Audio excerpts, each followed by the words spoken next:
When I was a teenager, I bought Tales of Symphonia, and that was the kind of game that left a lifelong impression. Ever since then, every other Tales game has been a day one purchase, but back in the day, I wanted a sequel. The closest thing I could get at the time was a PlayStation 1 copy of Tales of Destiny 2/Eternia. In the meantime, there was a sort of sequel known as Tales of Rebirth that stayed in Japan that I'd be waiting for. Turns out I'd be waiting for it for about 20 years for Life Bottle Productions to give us a translations patch. Which begs the question, how's the game? I'm Quartermuncher, and I've got the munchies. Join me on the Quartermuncher experience.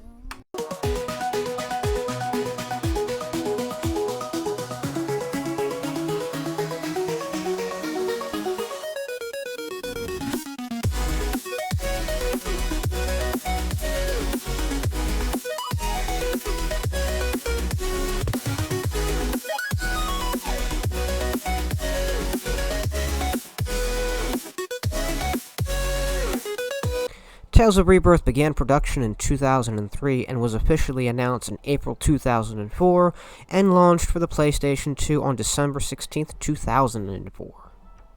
The game was developed by the Tales Studio. There was also a port of the game released in July 2007 for the PlayStation Portable. Personally, I've been waiting for that port for the translation for that for so long that the PlayStation 2 version's port blindsided me completely. Shout out to Life Bottle Productions for completing that translation patch. This is what we're playing today, by the way. Also need to mention that it's a tradition for Tales games that they have a characteristic genre name. This is not just an action RPG. This is an RPG where you will be reborn. I'd like to start this off by having a spoiler warning that's going to cover the entire story of Tales Rebirth. I'd also like to start this off by analyzing the introduction video. We start with a J-pop song, as is per usual for a Tales game, and an introduction to our characters with English subtitles. We get to meet Claire, Vague, Eugene, Mao, Annie, and Hilda. Also T-Tree, can't forget him.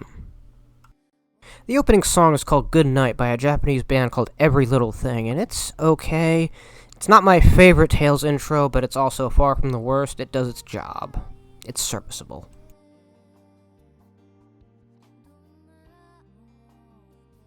Here we have Queen Agarthe Lindblom and her general, Milhouse.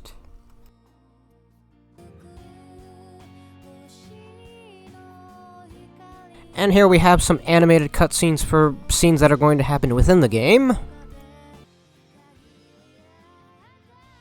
A huge dragon that's bound to be our airship at some point. Here we have an animated version of a boss battle with Milhouse that's going to occur at some point in the game, alongside these 4 quirky mini-boss squad. That's par for the course for a Tales game. You can't have one without the other.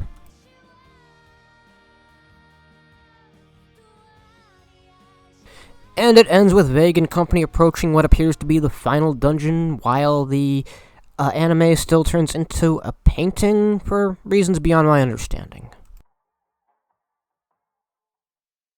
Alrighty folks, it's story time, as in time to analyze the story of Tales of Rebirth.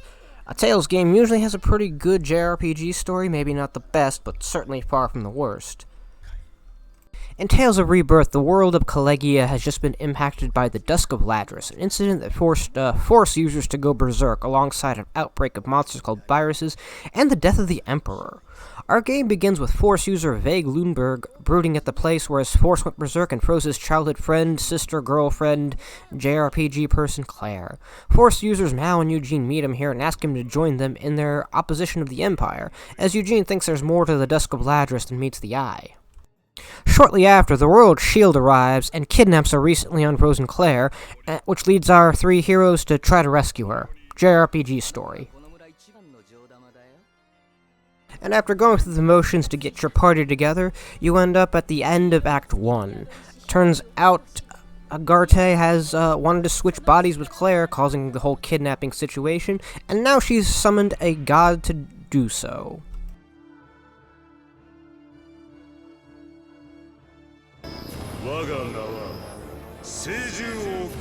The thing about summoning any god in an RPG means bound to go wrong, and in this case, Georgius wants to kill all humans, so we kinda have to stop that because that's not cool at all.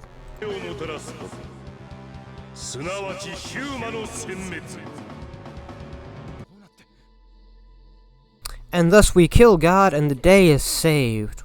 Every Tales game has multiple acts, and by act I mean a point at which the story could end in a normal RPG, but in this game, or at least in Tales, they have their own built-in sequels.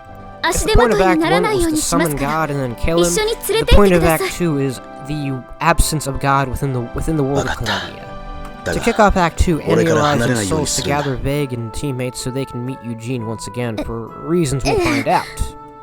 So Eugene right now is a rage-filled beast man, and it turns out this is because we kinda killed God. This incident is going across nationwide, all across Caledia, with beast people being, manic, racist, etc. against the humans, and vice versa, too. This being a Tales game, we're going to embark on one of the series' most, obvious quests. I call it Summon Quest. Basically, in a Tales game, you go across the world map and have to gather 6 to 8 summons to save the world, because that's how JRPGs go. That's a Tales staple. So we spend half the game gathering the beasts to tell us that there's nothing they can technically do. All we can do is revive the same guy who wants to kill humanity and hope for the best.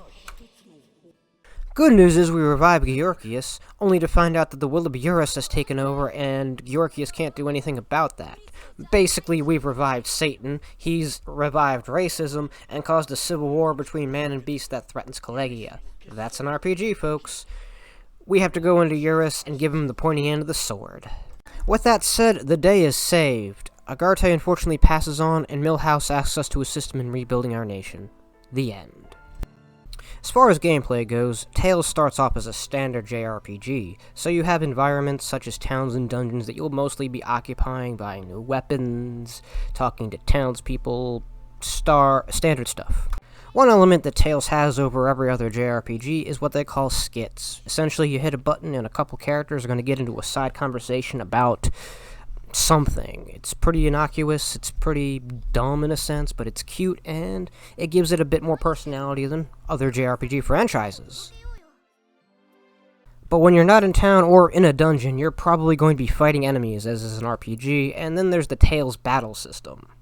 This is an earlier entry of the Tales franchise when everything was on linear lines, known as the Linear Motion Battle System, LMBS. Across 3 linear planes, your character will beat up enemies on the top, middle, or bottom lines. This specific entry has thrown out the usual Tales MP system for the Force system, which uses commands on cooldown instead. A few hours in, and I had to realize that this is the first Tales game where there's not any healing arts. No nurse, no first aid, no revive. The only methods of healing in-game are cooking and items. There's a slight bit you can recover upon using an art, and apparently eventually Annie gets some healing spells, but it's just not the same.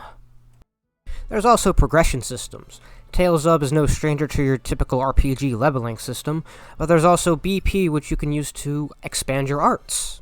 Tales of Rebirth also has an equipment system that lets you level up weapons and armor so they can have better regenerative properties, defensive or offensive, whatever works.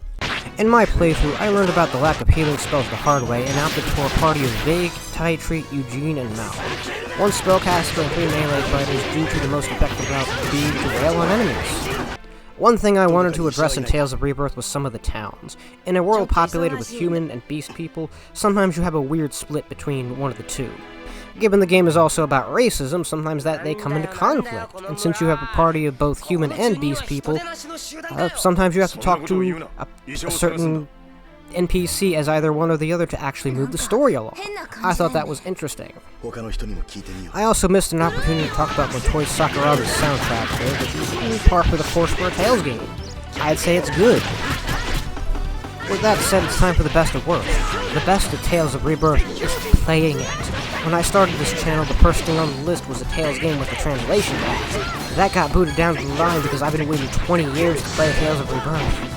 Playing this for the first time is so fresh that it still has the new game sent, and I haven't even opened the package. The worst of Tales of Rebirth is the lack of healing. No first aid, no nurse, no resurrection, and a damn name, Tales of Rebirth. Supposedly, Annie gets some spell later that does some healing, and using your own attack spells heals you a little bit, but it's just not as effective as having a healer do the one job.